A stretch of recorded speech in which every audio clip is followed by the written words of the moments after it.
Good afternoon, folks. Zach Cross here again. So today I'm going to go ahead and come to you with a little bit different of a topic. So, for a long time, I've been told the way we do things here in Yuba County is different than everywhere else, both from native Yuba County residents and those who have migrated here.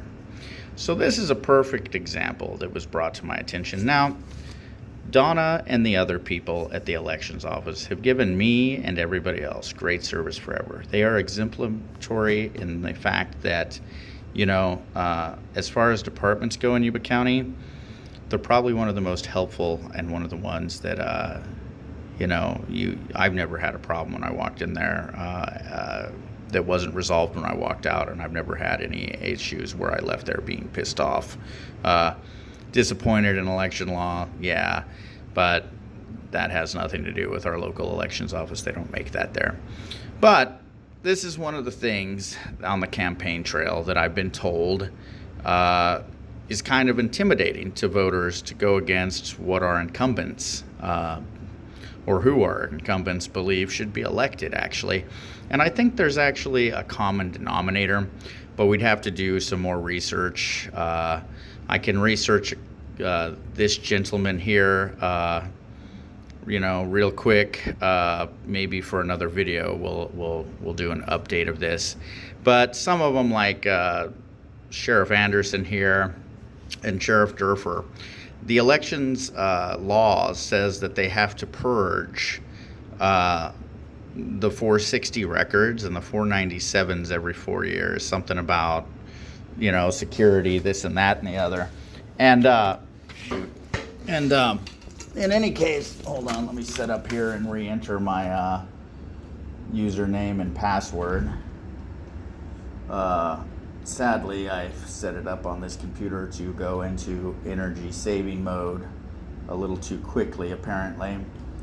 And in any case, pretty much I'm told that, this isn't normal for incumbents to endorse other candidates. And I checked this out myself. So not only is that true for, oh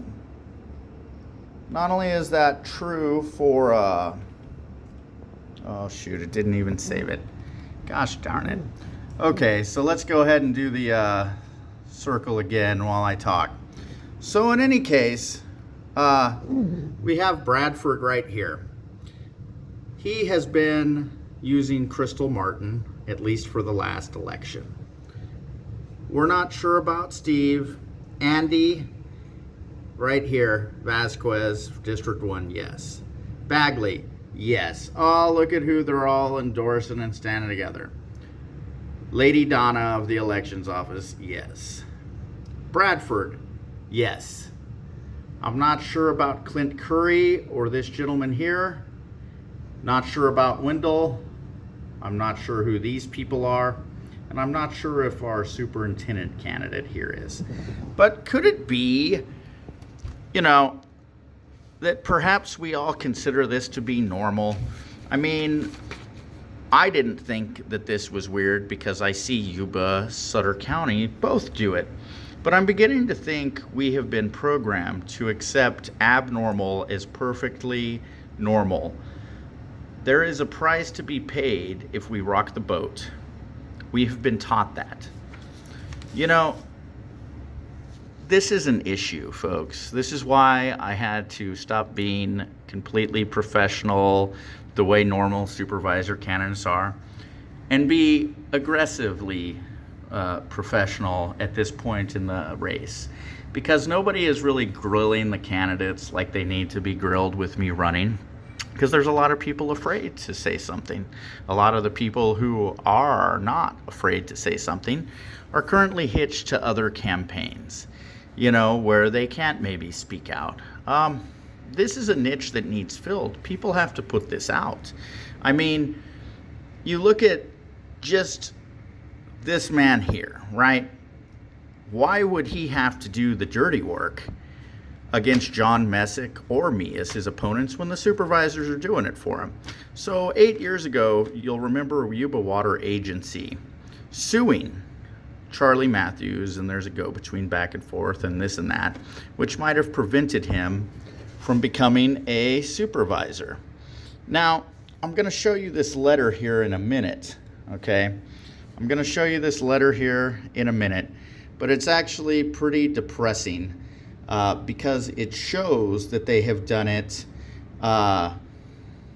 you know, as far as to me also, I just haven't made this public right until now. So if you'll forgive me, I'm doing a couple of things here. Number one, we're going to go ahead and search. How do we word it? I've searched it a few times before. How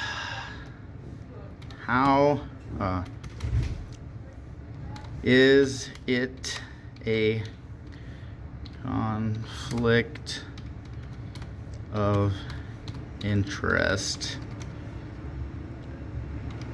when a candidate is in litigation with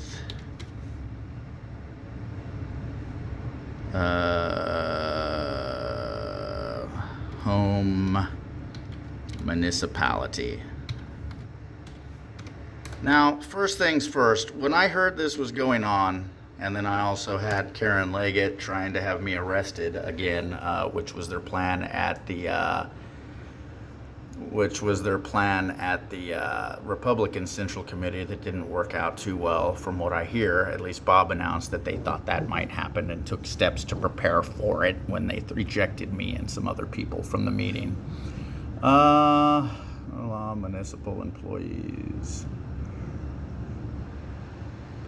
Okay, so like I said, the agency actually had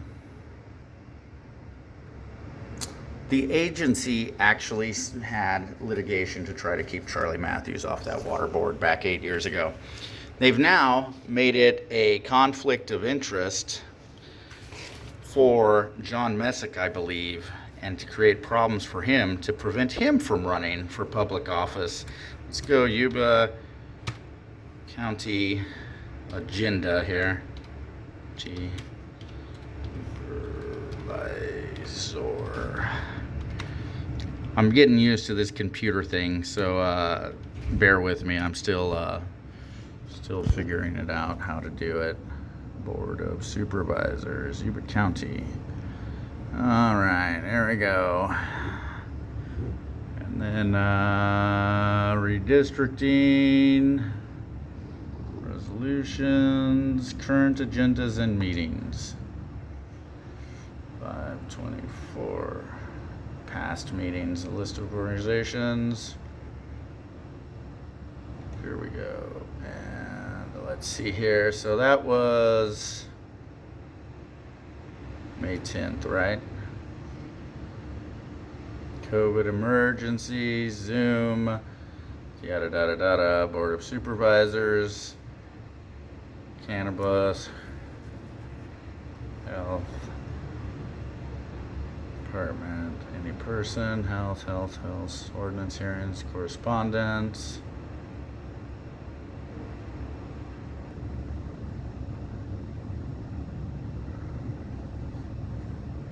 Well, it came up the other day, but I don't see it here on this old consent agenda.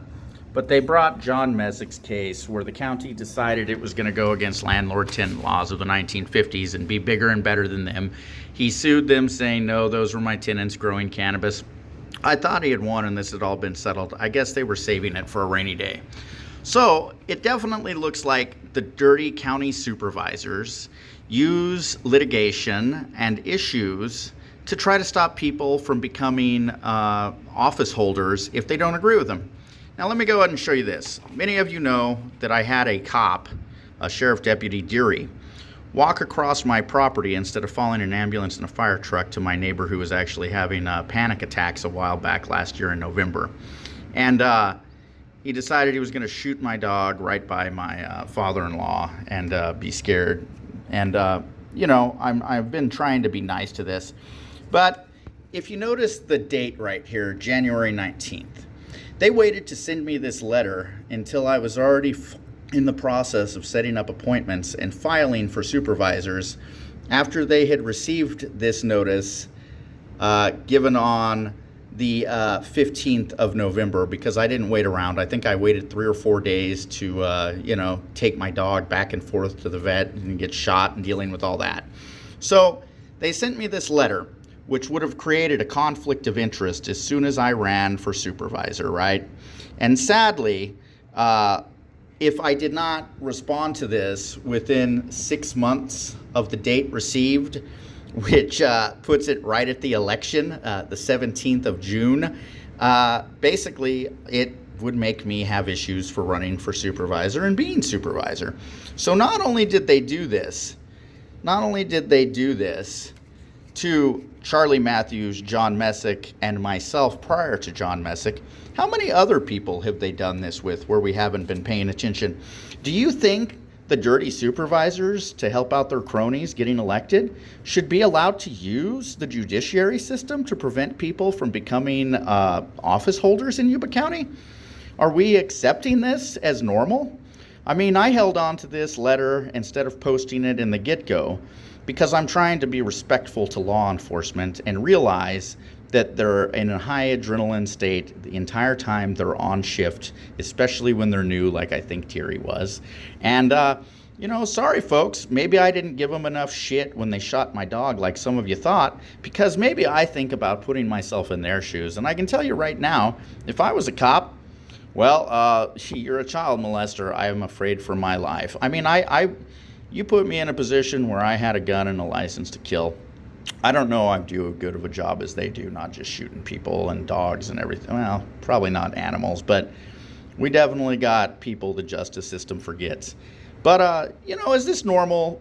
Candidates endorsing people, is it normal in other areas for them to use the judiciary system to try to stop people from holding public office? I apologize to the Democrats, but when I found out what the county had done to John Messick, knowing that I had this letter sitting at home, and that was over, what did I try to get? $1,500, I think $1,300 and some change.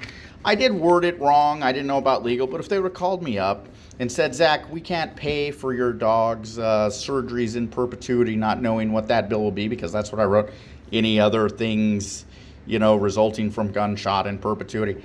I don't know the legal system. I don't know suing people. But if this said person here, who, if I get elected, who sent me this, Jill Abel, without calling me to go, Mr. Cross, this doesn't work. Because, see, if I was anybody else, I would have sued the shit out of this county for a couple $1 million for what they did. And it would have been an issue. So this person either was directed by Board of Supervisors, whether we don't know, whether or not it's a consent agenda at that time would tell us that. But I didn't pursue this because I thought that they were doing it just to screw with me. I didn't realize they had done it to Charlie and were going to do it to me and John Messick. I thought they were just sticking with me and Charlie since, we're trying to get water to people and they don't want to do that, and get the truth out and transparency. But now they're doing it to John Messick, and this is ridiculous, folks. This lady or her bosses who are elected officials, they should have called me up and been, well, Mr. Cross, obviously you don't know about the law. We can tell by the way you filled out that form and you're not getting a lawyer. How does like $5,000 sound? $1,300 for the expenses at Country Corners that got her wrapped in a bandage and shot, and they didn't do what they were supposed to. But it was still our fault. Deputy Deary shot him. So we're going to cover that. But would say another like $3,500 on top of that for future expenses be good? And I would have said, yeah, that's fine, or maybe I would have just said, you know what, just cover the expense of Dr. Sullivan's flunky fill-in who overcharged me, didn't do what was promised, and by the way, they didn't even want to give her a rabies shot or anything like that. So I see why you guys sent me stuff badly about Country Corners, by the way, when this was all going on. whispering it because obviously she utilizes her monopoly to prevent giving services to animals being too busy. So anyway, I'm not sure how this is going to proceed. If I lose, I might just sue the county to embarrass the shit out of them with this letter somehow. It's not like they haven't wronged me many ways in the past. I'm not a sue-happy guy. All it does is cost us taxpayers, which is why I was just trying to recoup the cost until they decided to use it to try to screw me out of running for public office. But now they're doing it to John Messick. This is ridiculous. I'm definitely going to figure out how to sue Country Corners if I do decide to go with litigation. But this is ridiculous. Should our county officials be using litigation to prevent people from gaining public office and holding public office? I definitely don't think so. Should they be endorsing candidates running as office holders and intimidating the general public from supporting people or, putting a sign up in the yard like people are afraid to put up signs, not only for me, but other candidates in the past I worked on? I didn't even think about this. Ladies and gentlemen, we need to make change. Pray for us. Vote Zach Cross for supervisor. Vote anybody, because I think I'm the only eligible candidate to run, being I never sued, that they can't screw with in the long run. I mean, I would like to see a runoff with me and John Messick. I think John Messick is the better candidate above Bagley. I mean, Oligarchy Bob, why would he have to lift a finger to do anything dirty? Crystal Martin's telling her former people, or he's asking them or whatever, to do the dirty work for him, and they're doing it. Where does it end, folks? Rigged nominations at North Yuba Water Dish, probably rigged nominations at county seats, using legal action to stop people from running for public office. That should be, an offense to be shot and quartered for, I mean, that goes against our basic rights as citizens. When will these people's incompetence, ignorance, and corruption end? When you vote for me. That's how. Vote every incumbent out. I like Donna. I hope Tambra is up for the job. I don't know if she is. I've never had a problem with Donna. But maybe with the last 3 years being what they were in the last, 50 years in Yuba County, maybe getting rid of every incumbent sends a signal, just like when we made one-term supervisors. I'm having a hard time figuring out whether to vote for Donna or Tambra. I asked Donna to put out videos kind of explaining the questions and concerns of public voters and stuff that we're getting while we're out there after the 2020 election. And I hope she does, because I've never seen her do anything shady or questionable, and only be courtesy and helpful. But at the same time, folks, we need to look at stuff like this and that picture I showed you that's no longer up because the screen timed out again. We need to look at the things that we consider normal where we're at that are actually preventing our system and our community from healing and getting better. God bless you. Have a good night. Talk to you later.